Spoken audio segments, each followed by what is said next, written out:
All right, everybody, this is Ross the Fig Boss. In today's video, we are reviewing a new fig variety to me. It's a Spanish variety called Molondra Blanca that comes from Pons' collection in Spain. And we have about 10 different varieties or so in this bowl. Does anybody know which one it is? Well, it's right there. This is Molondra Blanca. My first one off of the tree that I have that's rather young. We did get one a little bit ago, but to be honest with you, the squirrels got it. And so ever since the squirrels got it, I've been very careful with some of these fig trees. And this one in particular I put over here because most of the patio is not really getting much light. And actually, the further up higher we go on the steps, the more light the figs typically tend to get.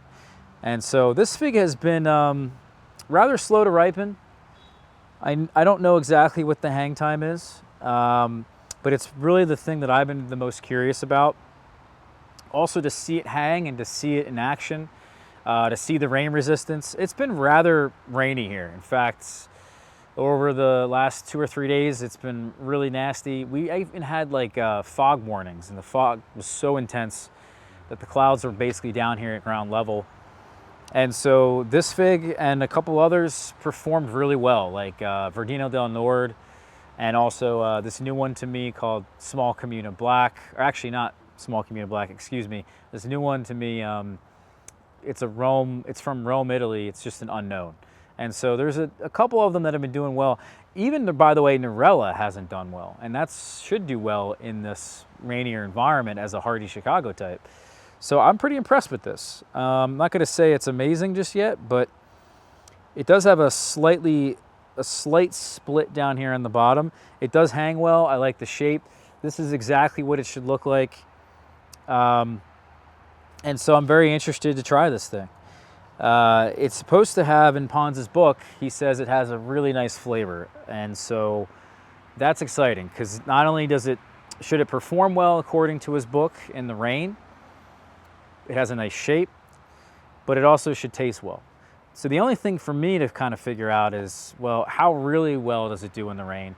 And also, what is the hang time? And how does it taste? So let me cut this open. Got to get my knife over here. And I'll show you guys the inside. Here is the outside. You can read about this variety in much more detail in Pons' book, Fig Trees of the Balearic Islands. It has a more ovoidal shape, which definitely caught my eye. I talked to my friend Bass about this fig, because I think he's really the first one that's had this in the United States. That looks great. And he actually said not really good things about it, in that he didn't really enjoy it that much. I don't know what that means. You got to ask him, but maybe he's changed his tune on it, and this looks great. I don't know why you wouldn't like something like this. Maybe he just had a bad experience. But I think from Bass's tree, or maybe from Pons, it's been slowly making its way around the fig communities. I think my friend Peter in Staten Island grows this one. He loves it. I think Eric in California has grown this one. There's been a couple other people growing this. Not a ton of people, but yeah, let's try it. Yeah, wow, very good. Different texture than what I'm used to, actually. It is very smooth and uniform. Not exactly jammy, but it is sort of jam-like. Different texture, and the berry flavor there is present. Very sweet. This, to me, has an interesting sweetness to it. And so I would probably place it in the sugar berry category, but the pulp was almost honey-like in texture. So the texture is rather strange. The flavor is rather unique.